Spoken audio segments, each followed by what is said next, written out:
Mr. Elena mom checks into a hospital for a hysterectomy, expecting to be home the same day. Instead, she's there for 3 months. So, robotic autonomous surgery gone wrong. Technical challenges with the robot that caused him to change course mid-procedure. Completely rogue. Let's jump into it. So we know in today's day and age, that doctors are using more and more robotics to help do surgeries. So it is known and said that they use AI, they use robots to help. It makes the procedures shorten the time.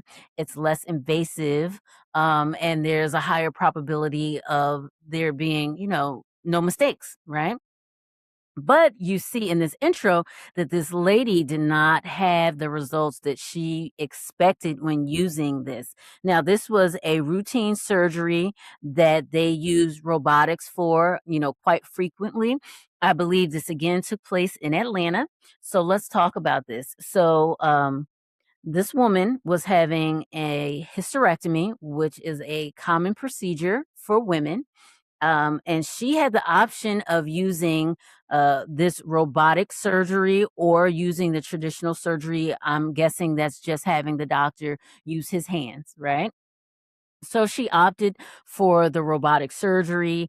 It was coined, again, as I said, as being faster, less invasive, and it was the less probability of things going wrong. But as you can see in that intro, things went very wrong very fast for this lady.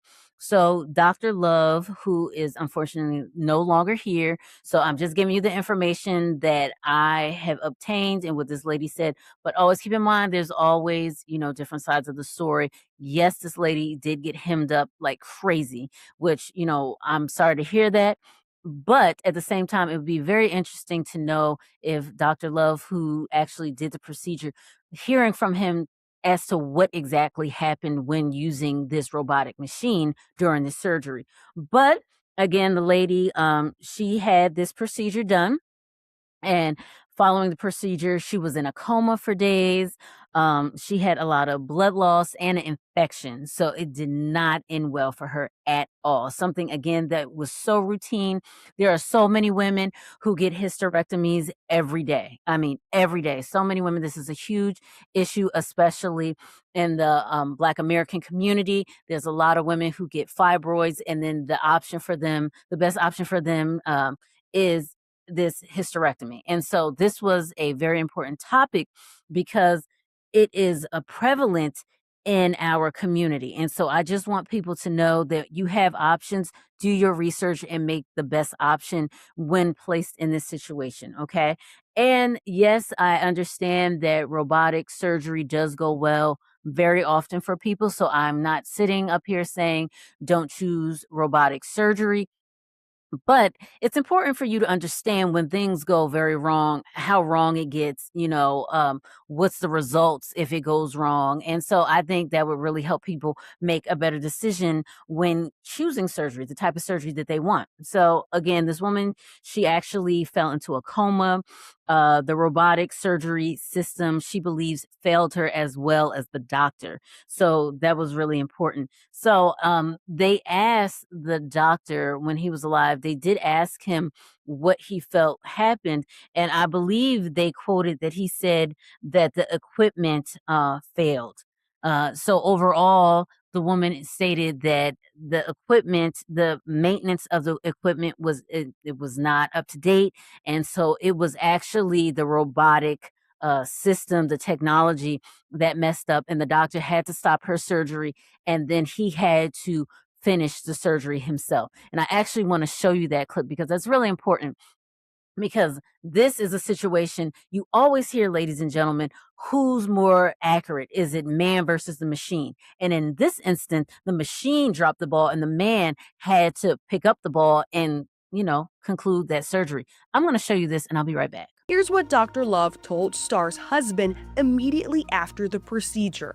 So you started the procedure robotic, that you had to abort that yesterday? Well, what happened is that we had some technical challenges and I couldn't manipulate the uterus the way I wanted to, so I couldn't really get to the blood vessels the way I wanted to. So I said, we just converted to just go straight to your car, to the job.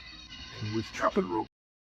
So, okay, you heard or you've read that the doctor did say that there was a technical challenge that took place. And unfortunately, this woman, did not get the results she desired. Thank goodness she is still, alive. She's here with her family. But it's really something that should be acknowledged. You don't hear enough about the mistakes that are made using these new technologies. Again, it's always mistakes that are made by humans, but there's not enough emphasis on mistakes made by technology. I don't know if you even noticed that machine in that clip, but the machine is huge. It looked like a robotic octopus. I mean, there were so many tentacles that are being placed in that lady. If something went wrong, it can go really wrong. And in one clip, I believe it said that the technology, the actual robot took out one of her ovaries when that's what it shouldn't have done. So, ladies and gentlemen, again, we have to ask ourselves, if it's going to go wrong, will it be a bigger impact if it goes wrong with that robot or with that surgeon using his hands? So, how this impacts the Black American community. Okay. So, when you have robotic surgery being involved, there are prolonged periods of being under anesthesia. And if there are any pre existing conditions that the doctor doesn't know about, or if the doctor does know about that, that actually can interact with the anesthesia because you're under it longer with the robot. Okay. Robotic technology being used, I should say. And also, something I'd like to add to the Black community faces disproportionately higher prevalence of underlying conditions such as hypertension, and obesity. Excuse me. These pre-existing conditions could add to higher risk, complicating the robotic procedures overall. So, ladies and gentlemen, ultimately it's saying, to have a procedure, it's best to be in top-notch health or condition, which is an oxymoron, because if you need a procedure, you're not in top-notch health, right? You're doing this to get in top-notch health. But if you have issues with obesity or hypertension, which is something that is more prevalent in the Black American community, this is something that adds to a higher risk in using robotic surgery. And this is something that is not, well known or documented for the public to know. And so these are issues. If someone is battling with any, underlying conditions, obesity, hypertension, this is something that you need to take seriously and be aware of before choosing that option. Again, in this segment, they spoke with another doctor, and the doctor said that it is, typically quite successful in their surgical rates using these robotic surgeries. And I'm sure there are. I'm not saying there aren't, but it is. It was enough to note this story to show people that sometimes the technology does go wrong. And it's not just we're talking about on the internet, or we're talking about, on the television. We're talking about it with our bodies. Okay. So you have to be mindful of that. Robotic surgeries is not always the answer for everyone. And so if you have some condition that you're unaware of, or conditions that you are aware of, I just want to make sure that all my viewers are taking the right precaution. You're making the right decision for you and your family before, opting for an option that I feel like sometimes people are forced into taking because it sounds better, it's less time overall. But what's most important is your health. So yes, the robotic surgery does help people, but at the same time, if there's other things going on, maybe you should go with the traditional route. I hope you guys understood this story. You got some great information from this story.